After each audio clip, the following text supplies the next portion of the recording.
Hello there, it's Jeroen here, and today I wanted to share some with you guys about different forms of meditation. And nowadays, in the Western world and actually all over the world, we are bombarded with different forms of meditation and self-made up meditations like mindfulness and transcendental meditation, but also like ancient forms of meditations, which are already thousands of years old and maybe even older. And two of those I practiced myself, of which one is Vipassana. This comes from Gautama Buddha. He brought it to the world 2,500 years ago. And I've practiced this for roughly 7 years, doing three silence retreats in different places of the world, being silent for 10 days straight, and meditating for roughly 10 hours a day. And now, since roughly 2.5 years, I do mantra meditation, which comes more from the Hinduistic side of society, and which is already practiced for many, many, many thousands of years. And so which is actually much older than Vipassana. And to understand actually the different effect which both of those two forms of meditation have, I like to talk a bit about spiritual science. Because from the Vedas, we can actually understand that we are a spirit soul living in a human body, and we are experiencing a human form of life through this body for, let's say, roughly nowadays 8 years. And with us, we carry a mind through which we think, and through which we also have a lot of collection of memories which we build up over many, many lifetimes, maybe millions of lifetimes. And we as spirit souls, we actually have an identity, a true spiritual identity, which is considered as our real ego. But through the interaction with the material world, we try to fulfill our mind, body, and sense desires. And we try to satisfy what our mind wants, what our body wants, and what we desire through our five senses. And we like to maybe smell a nice chocolate cake, and we want to eat this nice chocolate cake, not just to smell it, but also to feel it on the tongue, and to feel it in the belly, and to give some stimulation in the brain. And as a result, through the interaction with the material world and satisfying our senses, our mind and body, we develop a false ego because we start to identify with our body and with our mind. And yeah, to this we develop a false ego, a false identity, which is masking our true identity. And this false ego, because it is covering our true ego, our true identity, we suffer. And it prevents us from actually reconnecting with our true selves. And when we actually learn to connect more and more with our spiritual identity and with our true ego, we actually become more and more happy. And because our spiritual body by nature is Satchitananda, which is a Sanskrit word for eternal, knowledgeable, and blissful. So we have a spiritual body which is eternal. So we are eternal souls having an eternal spiritual body which is full of knowledge and full of bliss. So during the practice of Vipassana meditation, we learn to observe those thoughts and sensations and also emotions that we experience. And we try to not label them with good or bad, like or dislike. We just observe for what it is. And so not labeling at all. So to become detached from all of it. Because the Buddhists understand, yes, we are not these thoughts, we are not this body. And then during mantra meditation, one not just neglects or not neglect, but like just to try to observe the thoughts and the sensations. One actually tries to redirect the mind and the senses through observing and thinking of higher spirit. And or some people call this God or the super soul, or in our tradition we call him Krishna or Rama or Narayana or Nrsimhadev. So many names are there for this higher spirit. And this higher spirit is actually always connected with its spiritual body, which is also full of knowledge and full of bliss. And why is this? Because the higher spirit never actually comes in contact with the material world. So he never tries to satisfy in a material way his senses and mind. No, he is always spiritual. And so not develops a false ego. So he is always in full awareness of his true identity, his true ego. And in Buddhism, we actually ignore the fact that we actually have a personal identity, a real ego. And in Hinduism, we learn that we actually do have an identity and thus also a real ego. Yeah, so with one, we learn to become aloof.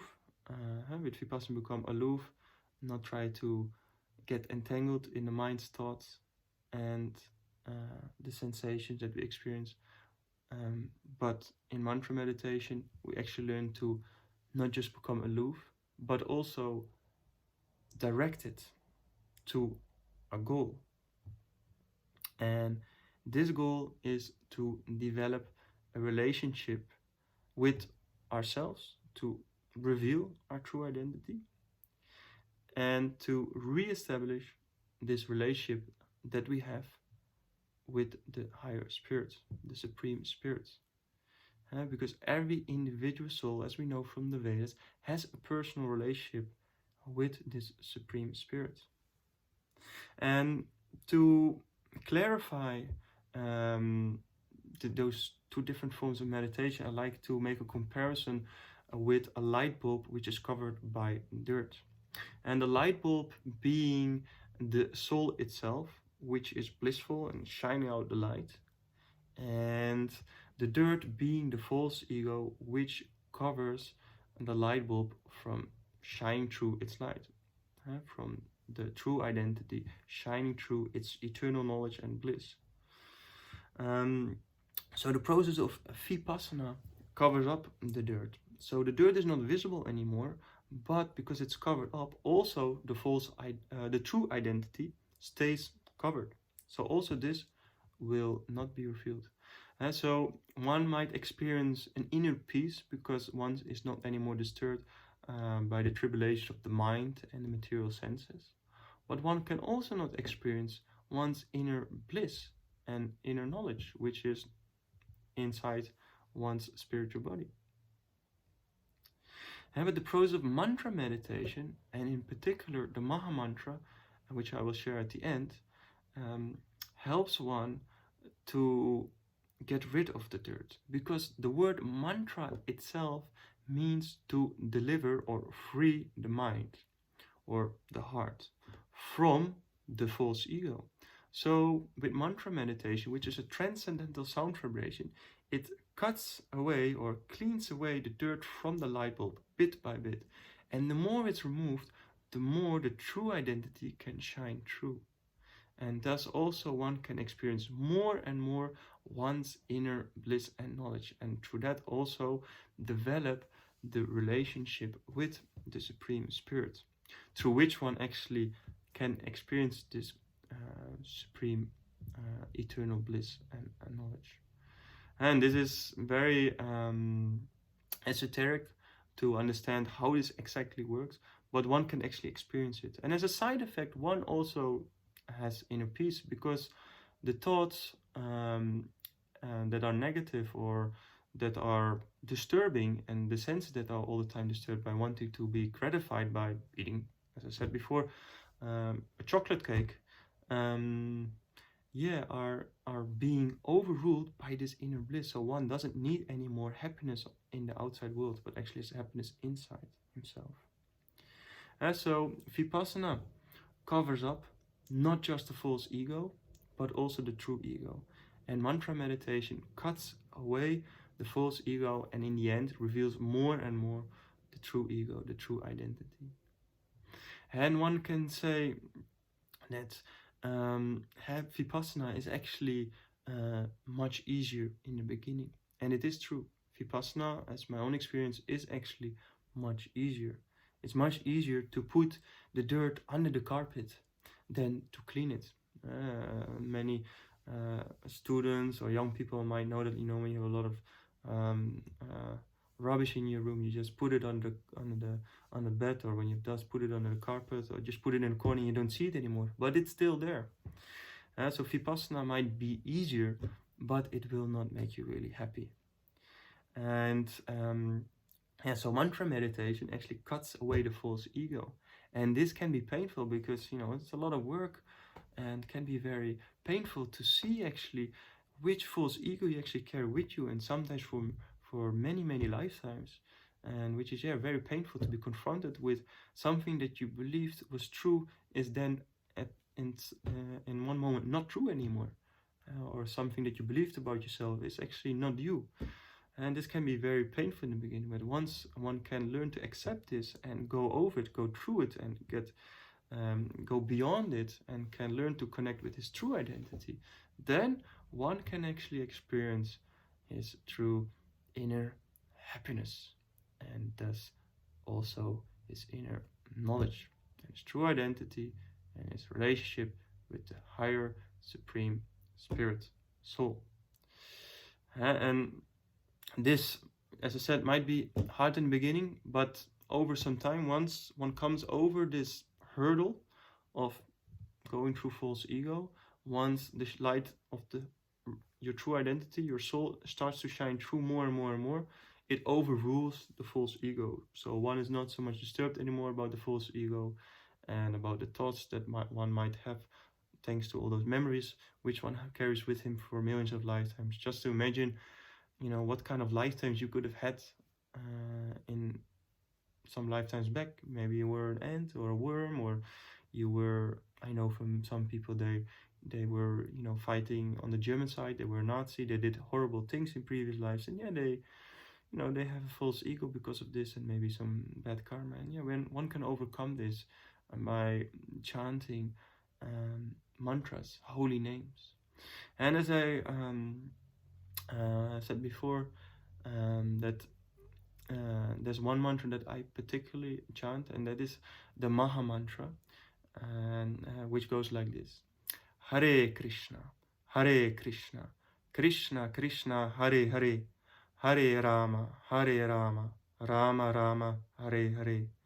And these 16 words, of which 3 different words, are different names of God, which are considered some of the highest, or the highest also, names of God.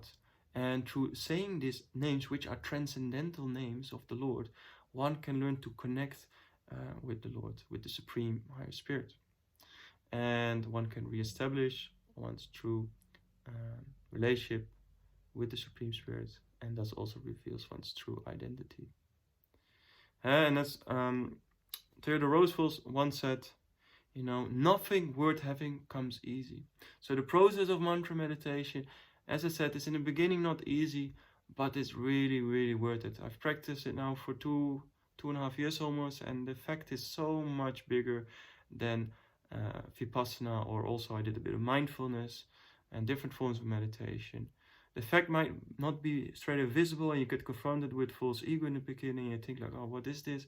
But yes, it is really, really much powerful. From my own experience and from everybody that is practicing this form of meditation, the Maha Mantra, the effect is so much bigger from any form of meditation. I've spoken with so many people coming from so many different backgrounds, from Christianity, from Muslim, from Buddhism, from atheism, all kind of traditions, and they practice so many different forms of meditation and spiritual knowledge. And this form of mantra meditation is really, really powerful. But in the beginning, can be very tough. But once one goes through it, is humble enough to accept one's false ego, tolerant enough, one can really grow and have real inner bliss and knowledge to his exposure. And so think really about what meditation you do, what is the end result, because most people practice meditation for at least 20 minutes a day, or many people practice, they do 20 minutes a day. And yeah, really think about what you do before you start practicing it. And if you like this video, please give it a thumbs up and share this video and subscribe to my YouTube channel, and see you to the next video. Hare Krishna.